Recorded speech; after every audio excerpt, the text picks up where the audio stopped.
आज हमारा new topic है कॉर्ड्स के बारे में पढ़ेंगे हम। टेंजेंट, नॉर्मल होगा आपका, conjugate points and conjugate diameters, and हमारे पास लास्ट टॉपिक होगा आपका डायरेक्टर ऑफ द सर्कल। ठीक है, यहाँ कुछ डेफिनेशंस हैं, उनको एक बार रीड कर लेते हैं। जस्ट वो आपकी इम्पोर्टेंट है आपके कंपल्सरी क्वेश्चंस के पॉइंट ऑफ व्यू से, क्लियर है। और जो क्वेश्चंस होंगे मेन, उनकी स्टेटमेंट्स रीड आउट करेंगे, उनका फॉर्मूलाज करेंगे और उसके बेसिस पे हम क्वेश्चंस को सॉल्व करेंगे, क्लियर है। फर्स्ट डेफिनेशन है आपकी chord, the straight line joining any two points on the conic is called a chord। अब ये कॉनिक कोई भी कर्व था, कॉनिक क्या है आपका, कर्विकल जो भी होंगे फिगर्स होंगे उनको हम क्या बोलते हैं, कॉनिक। अब ये कर्व था, कर्व के ऊपर हमने दो पॉइंट्स प्लॉट किए, उन दोनों को ज्वाइन कर दिया। अब ये जो लाइन बनी है ना, इन दोनों को ज्वाइन करने से इसको क्या बोलेंगे हम, इसकी कॉर्ड। ठीक है, नेक्स्ट क्या है, टेंजेंट। अब टेंजेंट आपको पता है, किसी भी लाइन के ऊपर ड्रॉ किया गया 90 डिग्री पे ड्रॉ किया गया लाइन। ओके, अब ये ड्रॉ कॉर्ड तो हमने ड्रॉ कर दी थी, और ये जो लास्ट पॉइंट है ना इसका, इस पे हमने क्या कर दिया, एक टेंजेंट ड्रॉ, क्योंकि ये इसके क्या होगा, परपेंडिकुलर होगा। डेफिनेशन में क्या लिखा गया है आपकी, if P Q is a chord to the conic, P Q अगर हमारी कॉर्ड है इस कर्व के लिए, then tangent at the point P is the, इस पॉइंट पे जो हमने टेंजेंट ड्रॉ किया है वो क्या होगा, is the limiting position of the chord P Q. Limiting position क्या होती है अब आपकी, ये लिमिटिंग पोजीशन का मतलब होता है जहाँ से आपका कर्व जो है वो शेप चेंज कर रहा है अपनी। यहाँ थी थोड़ी सी स्ट्रेट लाइन की फॉर्म में, इसके बाद ये क्या हो गया, कर्व में कन्वर्ट होता चला गया। ठीक है, तो लिमिटिंग पोजीशन आपकी क्या होगी, जहाँ से कर्व आपकी फिगर में चेंज हो रहा हो। तो limiting position of the chord P Q as the point Q approaches P along the curve. अब इसके अलोंग यहाँ पहुँचेगा, यहाँ लास्ट में क्या आ जाएगी, एक स्ट्रेट लाइन। ये क्या था, कर्विकल पाथ था, तो यहाँ पे आपका जो पोर्शन है ना वो चेंज हो रहा होगा, इसलिए इस पोजीशन को हमने क्या बोला, लिमिटिंग पोजीशन। ठीक है, नेक्स्ट क्या है, normal. Normal at any point P to the conic is a line perpendicular to the tangent at P and passing through point P। अब टेंजेंट तो हमने P पॉइंट से पास कराता हुआ बना दिया था, बट अब इस टेंजेंट पे अगर 90 डिग्री पे कोई लाइन ड्रॉ की जाए तो उसे हम क्या बोलेंगे, नॉर्मल बोलेंगे। ठीक है, नेक्स्ट क्या है, कॉर्ड ऑफ कॉन्टैक्ट। अब इसका क्या है, कोई पॉइंट P था, कॉनिक के एक्सटीरियर में लाई कर रहा था, अंदर क्या थी, हमने एक कॉर्ड ड्रॉ कर रखी है, R से पॉइंट Q को ज्वाइन करते हुए एक लाइन जा रखी है, उसको हम क्या बोलेंगे, कॉर्ड। और कॉर्ड के साथ P पॉइंट से हमने क्या कर दिए, तो टेंजेंट्स ड्रॉ कर दिए। ठीक है, तो यहाँ पे जो ये QR है ना, ये आपकी क्या होगी, कॉर्ड ऑफ कॉन्टैक्ट। कैसे, PQ और PR हमारे क्या थे, पेयर ऑफ द टेंजेंट्स थे from the point P to the conic. Okay, then जो ये कॉर्ड बनी है हमारी, ये क्या कहलाएगी, chord of contact of the tangents drawn from the point P to the conic. Clear है, मेन 4 डेफिनेशंस आपकी। आगे है आपका कॉन्जुगेट पॉइंट। कॉन्जुगेट पॉइंट आपका क्या कहता है, दो पॉइंट्स होंगे, 2 points P and Q are said to be conjugate points. इनको कॉन्जुगेट पॉइंट कब बोला जाएगा, with respect to the conic, conic के विद रिस्पेक्ट में बोला जाएगा। और कब बोला जाएगा, अगर if polar of point P, अगर P का जो पोलर है ना with respect to the conic passes through the point Q। P का जो पोलर होगा वो क्या, किससे पास करता होना चाहिए, Q से पास करता होना चाहिए with respect to the conic. Conversely भी बोल रखा है, यानी Q का भी पोलर P से पास करता होना चाहिए with respect to the conic. इस पोलर के बारे में हम हमारे न्यूमेरिकल्स के अकॉर्डिंग बात करेंगे, अगर भी हमें ज़रूरत है इसकी क्वेश्चन इसके। ठीक है, बट आप डायरेक्ट डेफिनेशंस को रीड करेंगे। डेफिनेशंस आपके कंपल्सरी क्वेश्चंस में होती हैं आपकी। ठीक है, तो इस वजह से जस्ट डेफिनेशंस को रीड करना है आपको इनकी फिगर्स के अकॉर्डिंग, क्लियर है। नेक्स्ट आता है हमारे पास पोल एंड पोलर। ठीक है, यहाँ क्या था, एक फिगर था, पॉइंट T से दो टेंजेंट्स ड्रॉ कर रखे हैं कॉर्ड RQ पे। RQ हमारी क्या कहलाएगी, chord of contact. Similarly T dash से यहाँ दो टेंजेंट्स ड्रॉ कर रखे हैं ML पे, जो ML हमारी क्या होगी, कॉर्ड ऑफ कॉन्टैक्ट बन जाएगी। इसको थोड़ा बाहर प्रोड्यूस कर रखा है, ये पॉइंट हमारा क्या है, P है। ठीक है, अब क्या बोला इन्होंने इसके लिए, the locus of the point of intersection of the tangents drawn to the conic at the ends of the chord. Chord के एंडिंग पे जो पॉइंट्स है ना, वहाँ पे तक हमने क्या कर रखा है, टेंजेंट्स को ड्रॉ कर रखा है। फिर क्या बोला, chords which passes through a fix point P, जो कहाँ से इस फिक्स पॉइंट P से पास हो रहे हैं, ठीक है। तो इसको हम क्या बोलेंगे, जो फिक्स पॉइंट होगा ना हमारा क्या कहलाएगा, पोलर कहलाएगा। क्या बोला, जो हमने टेंजेंट्स ड्रॉ किए थे ना इन कॉर्ड पे, इन कॉर्ड्स को बैक प्रोड्यूस किया तो ये किस पॉइंट P पे मैच हो रहे हैं, तो ये जो P पॉइंट है ना आपका क्या कहलाएगा, पोलर कहलाएगा इस केस के लिए, ठीक है। द फिक्स पॉइंट P, इन कॉर्ड्स को और इन टेंजेंट्स को तो हम क्या बोलेंगे, इसका पोलर बोलेंगे, और जो फिक्स पॉइंट P होगा उसको हम क्या बोलेंगे, पोल ऑफ द पोलर, ठीक है। फिगर में T और T डैश आपका जो है ना वो क्या है, is the polar of the point P।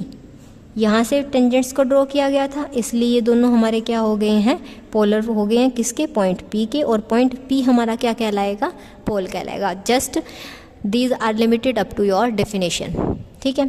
Definition से बाहर इनका कोई एनरोलमेंट नहीं है आपके क्वेश्चंस पे।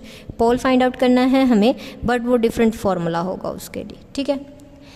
जस्ट डेफिनेशन के अकॉर्डिंग इसको रीड करना है आपको और ध्यान में रखना है। नेक्स्ट क्या है, conjugate diameters, two diameters of a conic such that it bisect. क्या बोला कि जो कॉनिक है उसके दो डायमीटर्स हैं, ठीक है। जैसे मान लो हमने कॉनिक हमारा एलिप्स है, इसका एक तो ये डायमीटर हो जाता है और ये हो जाता है, ठीक है। एक दूसरे को बाइसेक्ट कर रहे होंगे, ईच बाइसेक्ट्स कोड parallel to each other, parallel to the other. क्या है, डायमीटर्स हैं, बाइसेक्ट कर रहे हैं किसको, कोड को बाइसेक्ट कर रहे हैं। अब कोड क्या होगी, एक तो ये हो सकती है या ये हो सकती है। जो दोनों डायमीटर हैं वो कोड को क्या कर रहे हैं, बाइसेक्ट कर रहे हैं, जो एक दूसरे के पैरेलल हैं। पैरेलल क्या क्या है, कोड दोनों पैरेलल थी और डायमीटर्स उनको क्या कर रहे हैं, बाइसेक्ट कर रहे हैं। तो उस टाइम पे वो डायमीटर्स हमारे क्या होंगे, कॉन्जुगेट डायमीटर्स होंगे। देन हमारा आता है डायरेक्टर सर्कल। डायरेक्टर सर्कल आपका क्या होगा, director circle is the locus of the point of intersection. अब मान लो हमारा ये एक्स और वाई प्लेन जा रहा था, यहाँ पे कोई भी कर्व ड्रॉ किया था हमने, ठीक है। अब मान लो ये लाइन यहाँ से पास हो रही थी, तो ये इन दोनों कर्व्स का क्या हो गया, पॉइंट ऑफ इंटरसेक्शन हो गया। अब इस पॉइंट पे कोई ना कोई x की वैल्यू आ रही होगी, कोई ना कोई y की वैल्यू आ रही होगी, तो ये जो सेट ऑफ पॉइंट है ना यही क्या होता है, हमारा लोकस होता है। So locus of the point of intersection of perpendicular tangent to the conic. अब क्या है, कॉनिक पे जो हमने टेंजेंट ड्रॉ किया था ना, परपेंडिकुलर टेंजेंट, उसकी वजह से जो पॉइंट ऑफ इंटरसेक्शन बन रखा है कर्व के साथ, वो हमारा क्या होगा, डायरेक्टर सर्कल की फॉर्मेशन कर रहा होगा, ठीक है। अब क्या है, आपके जो क्वेश्चन में हमें नीड होगी जिस चीज़ की, वो आपकी इक्वेशंस आ गई हैं, ठीक है। फर्स्ट है आपकी equation of the tangent at P point, जहाँ पे उसके कोऑर्डिनेट्स हैं x1 एंड y1। तो वो किस तरह से लिखी जाएगी आपकी equation, ax1 plus hy1 plus g, और ये किसके कोफिशिएंट्स हैं, x के कोफिशिएंट, ठीक है। नेक्स्ट है, अब यहाँ से स्टार्ट करेंगे h x1 by1 f, y के कोफिशिएंट्स हैं। ये हमें पता है c1 की वैल्यू होती है, ठीक है। हमने पीछे एक आध एक्सरसाइज जो की है उनमें पढ़ा था कि c1 हमारा इक्वल होता है g x1 f y1 plus c। ये कब होता है, जब हमारी इक्वेशन को ओरिजिन से हटा के किसी और सेंटर पे शिफ्ट किया जाए, उस टाइम पे हमारा जो c1 है ना वो इसके इक्वल आ जाता है, और उठा के उसको जो एक्चुअल इक्वेशन होती है ना, जनरल इक्वेशन होता है, उसमें सब्स्टिट्यूट कर देते हैं, ठीक है। अब टेंजेंट की हमारी इक्वेशन ये रहेगी, आपके पास जो जनरल इक्वेशन दे रखी होगी वहाँ से कॉन्स्टेंट्स फाइंड आउट करेंगे और उठा के उनको इस फॉर्मूले में सब्स्टिट्यूट कर देंगे, तो हमारे पास क्या आ जाएगा, इक्वेशन ऑफ द टेंजेंट, ठीक है। और क्या बता रखा है यहाँ पे, the tangent at the origin if the conic passes through the origin then c is equals to क्या हो जाएगा आपका 0। अगर टेंजेंट आपका ओरिजिन से पास हो रहा था तो उस टाइम पे आपका c किसके इक्वल हो जाएगा, 0 के इक्वल हो जाएगा।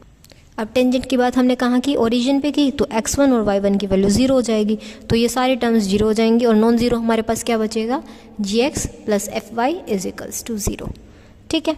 सो thus the tangent at the origin is obtained by equating to 0 the lowest degree term। so क्या बोला इन्होंने कि जो टेंजेंट होगा ना ओरिजिन पे, वो हमें किस तरह से मिलेगा, किस चीज़ को इक्वेट करेंगे, लोवेस्ट डिग्री टर्म्स को 0 से इक्वेट करेंगे। डायरेक्ट हम या तो हम इस मेथड से सॉल्व करके पहुँचे, या फिर डायरेक्ट ही आप बोल सकते हैं कि जो लोवेस्ट डिग्री टर्म यानी x की लोवेस्ट वैल्यू होगी, लोवेस्ट डिग्री होगी, उसका कोफिशिएंट के साथ प्रोडक्ट, प्लस में y की जो लोवेस्ट डिग्री होगी उसके कोफिशिएंट के इन दोनों के सम किससे इक्वेट करना है, हमें इसको 0 से इक्वेट करना है। तो हमारे पास क्या आ जाएगा, टेंजेंट एट द ओरिजिन।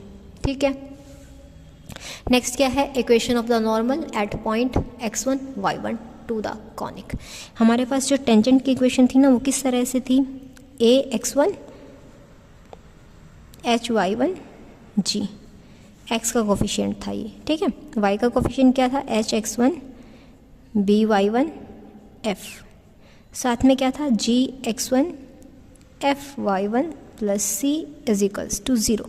तो नॉर्मल की इक्वेशन आपकी क्या होगी, यहाँ से y माइनस y1, y का कोफिशिएंट डिवाइडेड बाय में क्या हो जाएगा, x का कोफिशिएंट, साथ में क्या आएगी x माइनस में x1।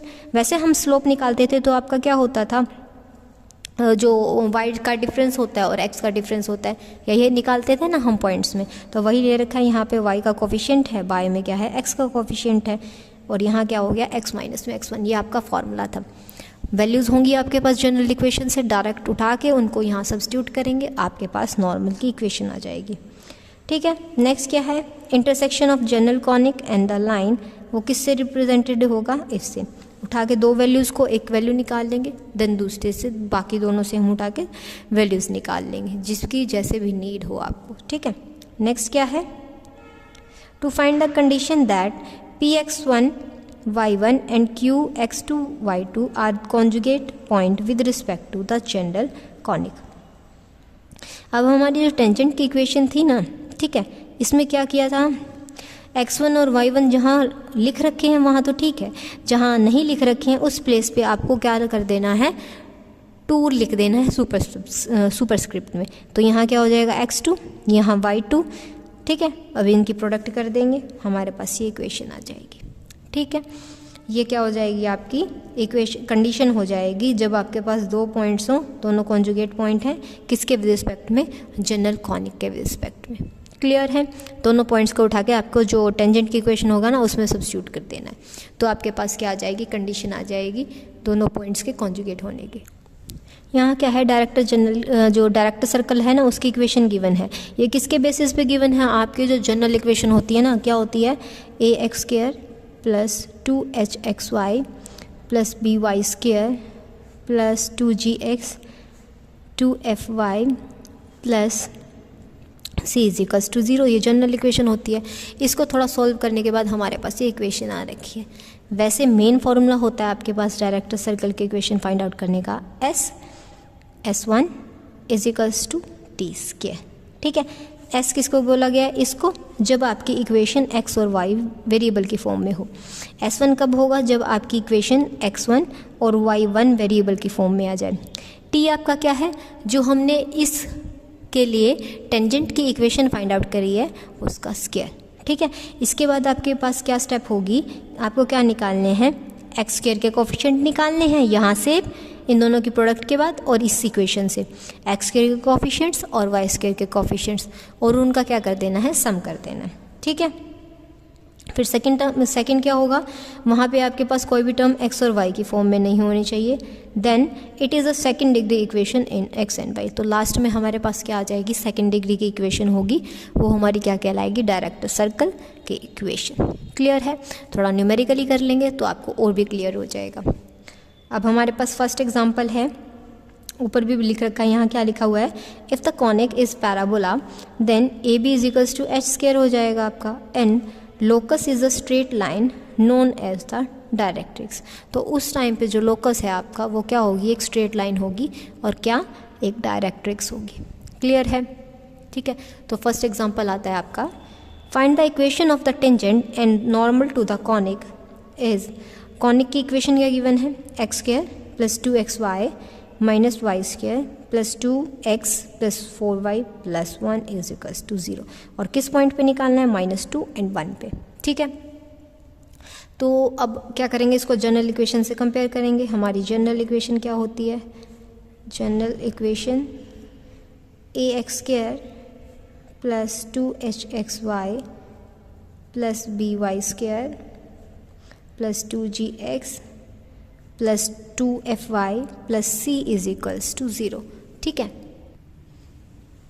तो अब यहाँ से a की वैल्यू आपकी क्या आ जाएगी, कंपेयर करेंगे, a is equals to 1, h क्या हो जाएगा आपका 1, सिमिलरली b हमारा क्या होगा -1, g हमारा किसके इक्वल हो जाएगा, यहाँ 2g था, यहाँ 2 1 हो जाएगा, f आपका क्या होगा 2f था और वहाँ 4 था, तो f क्या हो जाएगा 2, and c is equals to क्या आ जाएगा आपका 1 आ जाएगा। ठीक है, अब आपके पास सभी कोफिशिएंट्स हैं एंड हमें पता है, अभी हमने रीड किया है कि जो टेंजेंट की इक्वेशन होती है वो क्या होती है, a x1 h y1 plus g x plus h x1 b y1 f और y वेरिएबल है, साथ में क्या है g x1 f y1 plus c is equals to 0। ठीक है, उठा के इन कोफिशिएंट्स को इन कॉन्स्टेंट्स को हम क्या कर देंगे, हमारी इक्वेशन में सब्स्टिट्यूट कर देंगे। तो कैसे बनेगी आपकी इक्वेशन, a क्या था 1 और ये भी क्या है वैल्यूज़ लेके चलेंगे, x1 हमारा -2 और y1 है हमारे पास 1, इन वैल्यूज़ को भी सब्स्टिट्यूट करेंगे और इनको भी सब्स्टिट्यूट करेंगे। अब हमारे पास क्या था, a तो 1 है और x1 क्या है -2, तो -2 आ गया, h 1 है और y1 भी 1 है, 1 हो गया, g हमारे पास क्या है 1, x h क्या था 1, x1 क्या था 2, -2 प्लस में b क्या है -1, y क्या था 1, तो ये क्या हो गया यहाँ पे -1 प्लस में f क्या था 2 पुट करेंगे, y क्या था, y एज इट इज़ रहेगा, g आपका 1, x1 क्या था -2, f क्या है 2 और y क्या है 1 प्लस 2, c क्या था आपका 1 इज इक्वल्स टू 0। ठीक है, तो इसको थोड़ा और चेंज कर लेंगे, यहाँ क्या हो जाएगा -2 और ये +2 0, तो ये क्या हो गया x का फैक्टर कोफिशिएंट क्या हो गया 0, यहाँ से क्या हो गया -2 -1 -3 +2 यानी -1 y, और यहाँ क्या हो रहा है, इससे ये कैंसिल, यहाँ क्या बच गया आपका 1, तो हमारे पास इक्वेशन क्या आ गई है आपकी, इक्वेशन होगी आपकी -y + 1 इज इक्वल्स टू 0, या फिर आप बोल सकते हैं y - 1 इक्वल्स टू 0। अब यहाँ पे हमें क्या चाहिए, स्लोप चाहिएगा, क्योंकि हमें नॉर्मल की इक्वेशन फाइंड आउट करनी है, बट टेंजेंट का क्या होगा स्लोप ऑफ द टेंजेंट का फॉर्मूला क्या होता है, x का coefficient of x coefficient of y with negative sign, तो x का कोफिशिएंट तो हमारे पास है ही नहीं है, 0 हो गया, y का कोफिशिएंट क्या है 1 नेगेटिव साइन, तो ये क्या होता है हमारा 0। अब हमने पढ़ा है जो हमारा नॉर्मल का स्लोप होता है ना, वो टेंजेंट के स्लोप के इन्वर्स के इक्वल होता है, तो स्लोप क्या हो जाएगा नॉर्मल के लिए, नॉर्मल स्लोप इक्वल्स टू 1 में स्लोप ऑफ द टेंजेंट। ठीक है, ये क्या था 1 और वो क्या आई थी 0, ये क्या हो जाएगा इन्फिनिटी। ठीक है, अब हमें क्या बनानी है, इक्वेशन ऑफ द नॉर्मल की इक्वेशन क्या होती है, हमने फॉर्मूला पढ़ा था y - y1 and slope of normal, साथ में क्या होता है x माइनस में x1। ठीक है, y था y1 क्या था 1, स्लोप क्या आया था 1/0, यहाँ क्या था x1 की वैल्यू क्या थी -2, माइनस माइनस प्लस हो जाएगा। ठीक है, अब ये 0 यहाँ मल्टीप्लाई में और 1 के साथ यहाँ मल्टीप्लाई हो जाएगी, तो x + 2 हमारा किसके इक्वल हो जाएगा, इक्वल्स टू 0। ठीक है, तो हमारे पास ये क्या आ गई है normals equation of the normal भी बोल सकते हैं आप।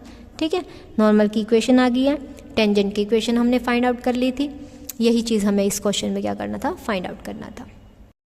अब नेक्स्ट क्वेश्चन है आपके पास, find the equation of the director circle of the conic, और कॉनिक की इक्वेशन क्या गिवन है 11x² + 24xy + 4y² - 2x + 16y + 11 = 0। ठीक है, सो अब हमारे पास डायरेक्टर सर्कल का फॉर्मूला होता है, मैंने आपको अभी बताया था, director of the circle is given by S1 = t²। इसको क्या कर देंगे, इक्वल कंसीडर कर लेंगे, ठीक है। अब s तो हमारा ये हो गया, तो s1 की इक्वेशन क्या हो जाएगी, 11x1 square 24x1y1 4y1 square minus 2x1 16y1 plus 11 is equals to 0। अब क्या करना है, इन दोनों की प्रोडक्ट करनी है, साथ में t भी है। अब t भी फाइंड आउट करना पड़ेगा। t हम कैसे निकालेंगे, पहले हमें क्या करना पड़ेगा, इन कॉन्स्टेंट्स की वैल्यू फाइंड आउट करनी पड़ेगी। जनरल इक्वेशन से कंपेयर करेंगे। जनरल इक्वेशन हमारी क्या होती है, general equation ax square 2hxy by square 2gx 2fy, साथ में c1 की जगह पे gx1 fy1 plus c is equals to 0, ठीक है। इसको एज इट इज़ रखेंगे एक बार, क्योंकि हमें इससे यही मिलेंगे, ठीक है। तो a की वैल्यू क्या हो जाएगी 11, h होगा 12, b हो जाएगा आपका 2, g क्या होगा -1, f हो जाएगा आपका 8 एंड c यहाँ से क्या होगा, इसकी जगह पे क्या आ जाएगी वैल्यू 11 आ जाएगी, ठीक है। अब हमें टेंजेंट की इक्वेशन फाइंड आउट करनी है। हमारा टेंजेंट किसके इक्वल होती है, टेंजेंट की equation ax1 hy1 plus g multiply में x साथ में hx1 by1 plus f y का कोफिशिएंट साथ में आपका क्या आ जाएगा gx1 fy1 प्लस c, या फिर आप क्या बोल सकते हैं इसको c इज इक्वल्स टू 0, ठीक है। तो हमारे पास इक्वेशन क्या आ जाएगी, ये वैल्यू पुट करेंगे यहाँ पे 11x1 12y1 एंड g हमारा क्या था -1x, ठीक है। प्लस में क्या हो जाएगा यहाँ पे h क्या था 12x1 b हमारा 2y1 f क्या था 8, साथ में क्या था y और साथ में है आपका 11, ओके। ये आपकी क्या हो गई है टेंजेंट इक्वेशन, ठीक है। टेंजेंट की इक्वेशन आ गई है हमारे पास, टेंजेंट की इक्वेशन आ गई थी, s आ चुका था हमारे पास, s1 हो गया है फाइंड आउट। अब क्या करना है, s और s1 की प्रोडक्ट होगी, किसके इक्वल होगा, t की पावर 2, ओके। वैल्यू सब्स्टिट्यूट करेंगे यहाँ पे हम। अब सेकंड स्टेप होती है, ये वैल्यूज सब्स्टिट्यूट करने के बाद हमें क्या चाहिएगा, coefficient of x square plus coefficient of y square, और दोनों का सम हमारा किसके इक्वल आना चाहिए, 0 के इक्वल आना चाहिए। तो हमारी लेफ्ट हैंड साइड से भी हम एक्स स्क्वायर और वाई स्क्वायर के कोफिशिएंट्स को उठा लेंगे और हमारी राइट हैंड साइड से भी, ठीक है। तो हमें क्या चाहिए, सिर्फ एक्स स्क्वायर के कोफिशिएंट चाहिए हैं और वाई स्क्वायर के कोफिशिएंट चाहिए हैं, ठीक है। तो एक्स स्क्वायर के कोफिशिएंट हमें किससे मिल सकते हैं कि इसकी प्रोडक्ट बाकी किसी टर्म से हो रही हो। अब यहाँ तो देखो क्या है, x1 y1 है, तो यहाँ से एक्स स्क्वायर के कोफिशिएंट की तो हम कोई कर नहीं सकते हैं, सपोज नहीं कर सकते हैं, कुछ भी सोच नहीं सकते हैं उसके बारे में। और यहाँ एक्स स्क्वायर था तो उसके साथ चाहे कुछ भी आता रहे, तो कोफिशिएंट ऑफ एक्स स्क्वायर हमारे कहाँ से मिलेंगे, दिस इनटू में दिस, ठीक है। अब इसकी प्रोडक्ट करेंगे हम बाकी सभी नंबर्स के साथ, तो हमारे पास x होगा और y होगा, बट हमें क्या चाहिए, एक्स स्क्वायर चाहिए या फिर वाई स्क्वायर चाहिए। अब क्या है नेक्स्ट टर्म, वाई स्क्वायर वाली आ गई है, इसको चाहिएगा, ये चाहिएगी हमें और एक ये चाहिएगी। यहाँ पे भी स्क्वायर नहीं बन सकता, यहाँ पे बन नहीं सकता और यहाँ पे भी, क्योंकि यहाँ पे अगर नॉर्मल एक्स और वाई होते ना तो आपका स्क्वायर बन जाता है इनकी प्रोडक्ट्स करने पे, सिंगल पावर की भी, ठीक है। यहाँ क्या है, x1 y1 है, वहाँ है आपके पास x और y, तो सिर्फ हमें स्क्वेयरिंग क्वांटिटीज़ से हमारे स्क्वेयर मिलेंगे। तो यहाँ क्या होगा आपका x 11x स्क्वायर मल्टीप्लाई में second bracket 11x1 square 24x1 y1 plus 4y1 square minus 2x1 plus 16y1 plus 11, ठीक है। अब दूसरी हमें कब मिल सकता है, वाई स्क्वायर कब मिलेगा हमें, वाई स्क्वायर 4y स्क्वायर की इस कंप्लीट ब्रैकेट के साथ मल्टीप्लाई होने पे 4y स्क्वायर मल्टीप्लाई में है 11x1 स्क्वायर, साथ में है 24x1 y1, फिर है आपका 4y1 square minus 2x1 plus 16y1 plus है 11, ठीक है। ये हो गए एक्स स्क्वायर के कोफिशिएंट्स, मीन्स एक्स स्क्वायर के साथ वाली वैल्यू, ये वाई के स्क्वायर से वाली वैल्यू, और वहाँ पे हमें क्या मिलेगा राइट हैंड साइड में एक्स स्क्वायर यहाँ से बनेगा तो इसका कोफिशिएंट क्या हो गया ये 11x1 12y1 -1 होल स्क्वायर और साथ में एक्स स्क्वायर, वाई के स्क्वायर का वहाँ मिलेंगे यहाँ पे तो 12x1 2y1 + 8 होल स्क्वायर और साथ में वाई स्क्वायर। ठीक है, अब क्या कर देंगे एक्स स्क्वायर और वाई स्क्वायर कोफिशिएंट्स का क्या करना है, हमें सम करना है। तो इन वाली को भी हम लेफ्ट हैंड साइड में ले जाके क्या कर लेंगे, कंबाइन कर लेंगे। यहाँ से क्या आएगा आपका, देखो कोफिशिएंट्स चाहिए अब हमें एक्स स्क्वायर का भी और वाई स्क्वायर का भी, तो यहाँ से हमारा एक्स स्क्वायर भी नेगलेक्ट हो जाएगा, वाई स्क्वायर भी, सिमिलरली यहाँ से भी और यहाँ से भी। ठीक है, तो हमारे पास टर्म आएंगी यहाँ से 11, देखो ये पीछे वाली ब्रैकेट इसके लिए भी और इसके लिए भी क्या है, सेम है, तो यहाँ क्या बचा 11 + 4, साथ में क्या था 11x1 square 24x1 y1 + 4y1 square -2x1 + 16y1 + 11। ठीक है, यहाँ से ये वाली टर्म भी हमारे लेफ्ट हैंड साइड में आ गई है, क्या रहेगा -11x1 12y1 -1 whole square plus में आ जाएगा 12x1 2y1 8 होल स्क्वायर। ठीक है, इक्वल किसके हो गया, 0 के इक्वल हो गया। ओके, यहाँ से इसकी प्रोडक्ट कर देंगे, यहाँ क्या बन जाएगा आपका 15 इंटू में 11x1 square 24x1 y1 4y1 square -2x1, यहाँ हो गया 16y1 + 11। इन ब्रैकेट्स को भी सॉल्व कर लेंगे, नेगेटिव साइन, इसकी स्क्वायर करने के बाद हमारे पास स्क्वायरिंग ओपन करने के बाद हमारे पास क्या टर्म आ जाएगी 265x1 स्क्वायर प्लस में क्या हो, नेक्स्ट टर्म आएगी आपकी 360x1 y1, फिर आएगा आपका 160y1 स्क्वायर, साथ में होगा 170x1 + 40y1 + 65। ठीक है, एक किसके इक्वल है, 0 के इक्वल है। इसकी भी यहाँ से प्रोडक्ट कर लेते हैं, 15 × 11 आपका क्या आ जाएगा,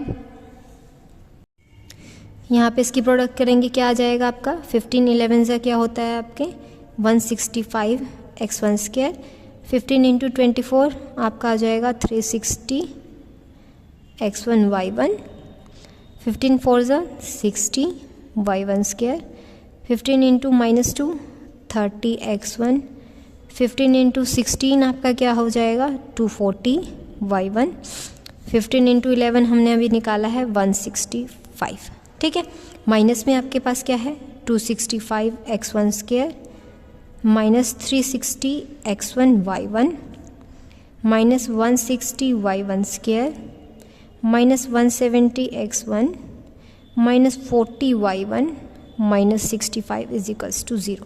ठीक है, तो 165 और ये क्या था माइनस का 265, क्या बच जाएगा -100x1 स्क्वायर। ठीक है, नेक्स्ट टर्म ये दोनों एक दूसरे को कैंसिल आउट कर देंगी, यहाँ क्या बचेगा आपके पास -100y1 स्क्वायर। ठीक है, ये दोनों हो गए, इसके बाद x1 वाली ये भी माइनस में और ये भी माइनस में, तो प्लस होगा -200x1। अब ये 240y1 और ये माइनस में 40y1 है, तो यहाँ क्या हो जाएगा +200y1। अब ये 165 प्लस का था और माइनस का 65 है, तो क्या हो जाएगा 100। सो कंप्लीट इक्वेशन को हम किससे डिवाइड कर देंगे, डिवाइडेड बाय -100 से, तो हमारे पास क्या आ जाएगा x1 square + y1 square + 2x1 -2y1 और यहाँ क्या हो जाएगा -1 = 0। अब ये क्या, ये है हमारे पास पॉइंट्स, किन पॉइंट्स की फॉर्म में आई है x1 और y1, बट हमारे पास जो नॉर्मल इक्वेशन होगी बोल देंगे general equation of director of circle